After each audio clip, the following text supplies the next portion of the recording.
There was a time when I stood still, waiting for approval, waiting for someone to believe in me, waiting for you. And then, you left. No warning, no explanation, just absence. At first, it felt like loss, like something inside me had collapsed, like maybe I wasn't enough. But here's the truth. No one talks about. At first, rejection doesn't feel like an opportunity. It feels like a door slammed shut without explanation. One moment, everything seems stable, and the next, there's a sudden emptiness that's hard to process. You replay conversations in your mind, searching for where things went wrong, wondering if you could have done more, been more, or changed something to make a different outcome. It creates doubt, and that doubt slowly starts to shape the way you see yourself. You begin to question your worth, your abilities, and even your direction. That's the immediate impact: confusion, pain, and a sense of being left behind. But something shifts when the noise fades. When there's no one left to impress, no expectations to meet, and no approval to chase, you're left alone with your own thoughts, and that's where the turning point begins. Because in that silence, you're forced to confront a choice: stay stuck in what happened, or move forward with what's still possible. It's not an easy decision, and it doesn't happen instantly. At first, you might resist it. You might hold on to the past, hoping things will reverse. But eventually, reality sets in. No one is coming back to fix things for you. That realization can either break you or awaken you. When it awakens you, rejection starts to look different. It's no longer just something that happened to you, it becomes something that happened for you. It strips away illusions and distractions. It removes comfort zones that were quietly holding you back. Without even realizing it before, you may have been limiting yourself, adjusting your potential to fit someone else's expectations or presence. And now, with that gone, there's space. Uncomfortable at first, but full of possibility. In that space, you start rebuilding, not from a place of proving others wrong, but from a place of discovering what you're actually capable of. You begin to invest your time differently. Your focus sharpens because there's no longer anything pulling your attention in multiple directions. You stop waiting for permission and start taking initiative. The energy that was once spent worrying or seeking validation gets redirected into growth, learning, and action. Slowly, your mindset changes. You stop seeing rejection as a judgment of your value and start seeing it as a redirection of your path. You understand that not everything that leaves is a loss. Sometimes, it's a necessary shift to push you toward something greater. What once felt like an ending begins to look more like a beginning. Not a comfortable one, but a powerful one. And over time, the very thing that hurt you becomes the reason you grew. It builds resilience because you've faced uncertainty and kept going. It builds clarity because you've had to define your own direction instead of following someone else's. Most importantly, it builds independence, the ability to stand strong without relying on anyone else to tell you who you are or what you're worth. The turning point isn't loud or dramatic. It doesn't announce itself. It happens quietly, in small decisions made every day, choosing to keep going, choosing to improve, choosing to believe that your story isn't over just because someone walked away. And before you realize it, you're no longer the same person who experienced that rejection. You've evolved into someone stronger, more focused, and far more aware of your own potential. At some point, it becomes clear how much energy is spent trying to be seen, accepted, or approved by others. It shows up in small ways: overthinking what to say, adjusting behavior to fit expectations, or waiting for recognition before taking the next step. For a while, it feels normal, almost necessary, like validation is proof that you're on the right path. But when that validation disappears, it creates a gap that forces a deeper realization. If your sense of direction depends on others, then it can be taken away just as easily. That's where the shift begins. Without external approval, you're left with a question that can't be avoided. What do you actually want, and what are you willing to build without anyone clapping for you? It's uncomfortable because there's no immediate feedback, no reassurance that you're doing the right thing. At first, it may feel like moving in the dark, taking steps without knowing if they'll lead anywhere meaningful. But that's also what makes it powerful, because now the motivation has to come from within. Self-reliance doesn't mean rejecting others or isolating yourself. It means removing the dependency on their opinions to define your worth or your actions. It's the difference between creating something because it matters to you and creating something because you hope others will approve of it. When that dependency fades, your focus sharpens. Decisions become clearer because they are no longer filtered through the question, will this impress someone? But instead, does this align with what I'm trying to build? There's a kind of freedom in that shift. You're no longer waiting for the right moment, the right feedback, or the right audience. You start acting because the work itself becomes the reason. Progress replaces hesitation. Instead of asking for permission, you begin to trust your own judgment. And even when mistakes happen, and they will, they don't carry the same weight. They're no longer public failures tied to approval. They're simply part of the process of figuring things out. Over time, this builds a stronger foundation. Confidence begins to form, not from praise, but from evidence. Small wins, lessons learned, problems solved. It's quieter than external validation, but far more stable. No one can take it away because it wasn't given by anyone else in the first place. You start to recognize that approval is temporary, but capability is lasting. Another important change is how you view attention. Instead of chasing it, you start to earn it indirectly. When your focus is on improving, creating, and delivering value, recognition becomes a byproduct rather than a goal. People notice consistency, effort, and results. But by that point, it matters less than it once did, because your direction is no longer dependent on their reaction. This mindset also creates resilience. When setbacks happen, and they always do, you don't collapse under the weight of external judgment. You adjust, learn, and keep moving. The absence of validation, which once felt like a weakness, turns into an advantage. It allows you to operate without distractions, to stay committed even when no one is watching. Gradually, the need for approval loses its grip. You begin to measure progress differently, focusing on how far you've come rather than how others perceive it. The work becomes more intentional, more aligned with your own standards instead of borrowed expectations. And with that alignment comes a sense of control, a feeling that you are no longer reacting to the world, but actively shaping your place within it. What started as a lack of validation transforms into something much more powerful: independence of thought, clarity of purpose, and the ability to move forward without waiting for anyone to tell you that you can. Pain has a way of demanding attention. It doesn't sit quietly in the background. It forces you to feel it, to acknowledge it, to deal with it. When something hits deeply, whether it's rejection, failure, or loss, it can feel overwhelming at first. Your instinct might be to avoid it, distract yourself, or hope it fades with time. But pain doesn't disappear just because it's ignored. It lingers, shaping your thoughts and emotions in ways that are hard to control. At the beginning, it feels like a weight. It slows you down, drains your energy, and makes even simple things harder to do. You may find yourself stuck in a loop, replaying what happened and questioning everything. It's uncomfortable and exhausting. But within that discomfort lies a kind of raw energy. Pain, in its intensity, carries a force that can either hold you back or push you forward. It depends on how you choose to respond to it. The shift happens when you stop seeing pain as something purely negative and start recognizing it as a signal. It tells you that something mattered, that something affected you deeply. Instead of running from it, you begin to ask what it can teach you.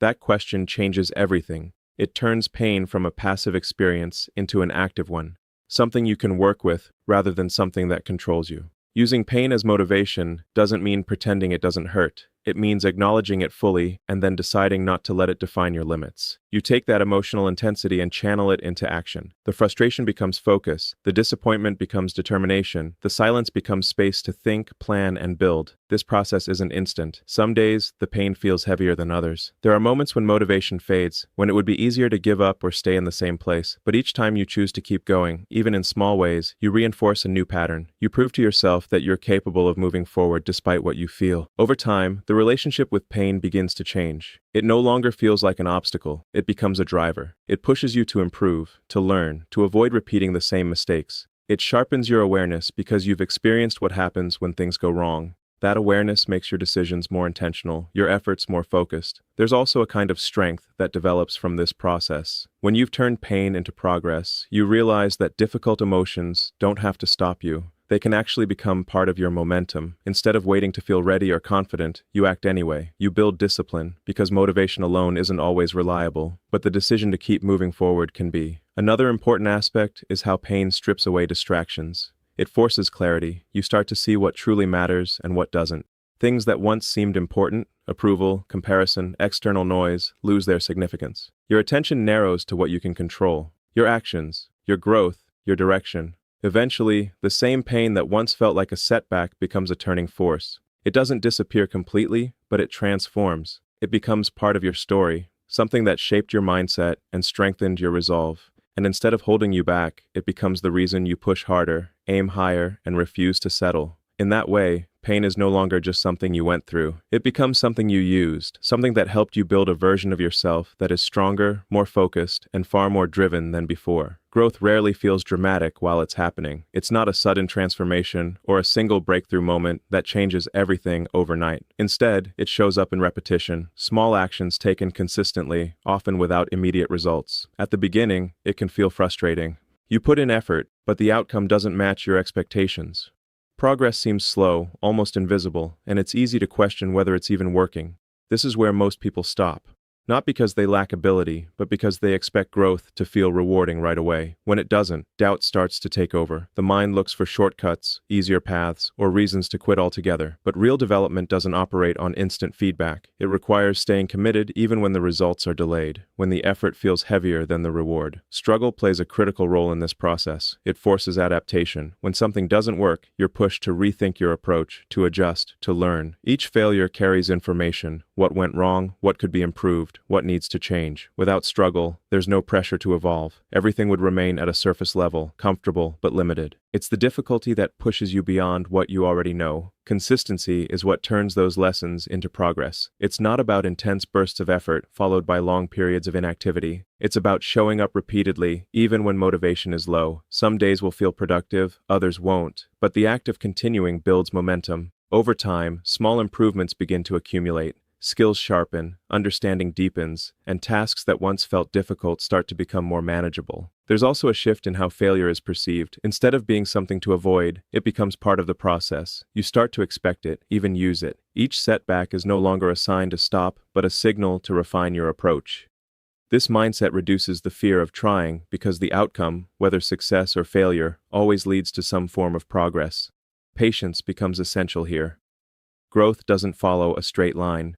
There are periods of visible improvement and periods where everything feels stagnant. In those moments, it's easy to assume that nothing is happening, that the effort is wasted. But often, the most important changes are happening beneath the surface: habits forming, resilience building, understanding deepening. These changes don't always show immediately, but they create the foundation for future breakthroughs. Another important aspect is discipline. Motivation can start the journey, but it's not reliable enough to sustain it. Discipline takes over when motivation fades. It's the decision to continue, regardless of how you feel. This consistency, driven by discipline rather than emotion, is what separates temporary effort from long-term growth. Over time, something interesting happens. The same challenges that once felt overwhelming begin to feel manageable. Not because they've become easier, but because you've become stronger and more capable. Your perspective changes. Instead of seeing obstacles as barriers, you start to see them as part of the path. Expected, necessary, even valuable. The results eventually appear, but they're often different from what you initially imagined. They're not just external achievements, but internal changes. Confidence built through experience, resilience developed through persistence, and a deeper understanding of your own capabilities. These are the outcomes that last, because they're not dependent on circumstances. They're built through consistent effort over time. In the end, growth through struggle and consistency is less about reaching a specific destination and more about becoming someone who can handle whatever comes next. It's a process that reshapes how you think, how you act, and how you respond to challenges, turning effort into progress and persistence into lasting strength.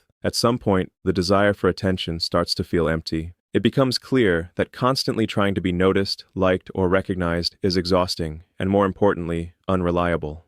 Attention is unpredictable. It comes and goes, often based on trends, opinions, or factors that are completely out of your control. Chasing it can pull you in different directions, making you adjust who you are just to stay visible. Over time, that creates a disconnect between what you do and why you do it. The shift begins when you stop asking, "How do I get people to notice me?" and start asking, "How do I become so effective that I can't be ignored?" These are two completely different approaches. One is driven by external reaction, the other by internal standards. Instead of focusing on visibility, you begin focusing on value, what you create, how well you perform, and how consistently you improve. This change requires a different kind of discipline. When you're no longer chasing attention, you lose the quick feedback that comes from likes, praise, or recognition. At first, that can feel uncomfortable, even discouraging. It may seem like your efforts are going unnoticed, like you're putting in work without any visible reward. But this is where real development happens. Without the distraction of external validation, your attention turns fully toward the work itself. You start refining your skills with greater focus. You become more intentional about what you produce, not because others are watching, but because you are holding yourself to a higher standard. This internal pressure is more consistent and more demanding than any external expectation. It doesn't fluctuate based on opinions. It stays steady, pushing you to improve, regardless of who is paying attention. Over time, the quality of your work begins to change. It becomes more precise, more thoughtful, more impactful.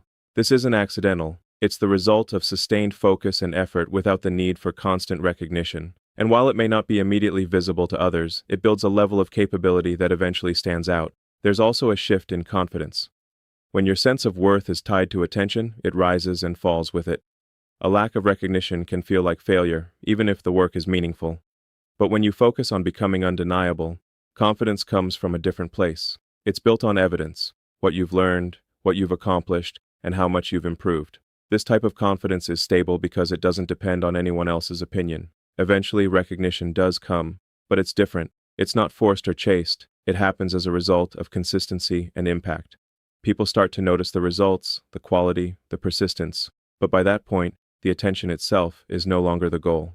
It's simply a byproduct of the process you've committed to. Another important aspect is how this mindset protects you from distractions. When you're focused on being effective rather than being seen, you're less influenced by trends, comparisons, or external noise. You don't feel the need to constantly adjust yourself to fit what's popular or expected. This allows you to stay aligned with your own direction, making your efforts more focused and more meaningful. In a way, becoming undeniable is about shifting from performance to substance. It's not about appearing successful, but about actually building something real: skills, knowledge, results. These things carry weight. They don't fade as quickly as attention does, and they create opportunities that attention alone cannot sustain. What begins as a decision to stop chasing recognition turns into something much more powerful. You develop a standard that isn't influenced by others, a level of focus that isn't easily broken, and a presence that naturally draws attention without needing to demand it. Instead of asking to be seen, you become someone whose work speaks loudly enough that it's impossible to overlook.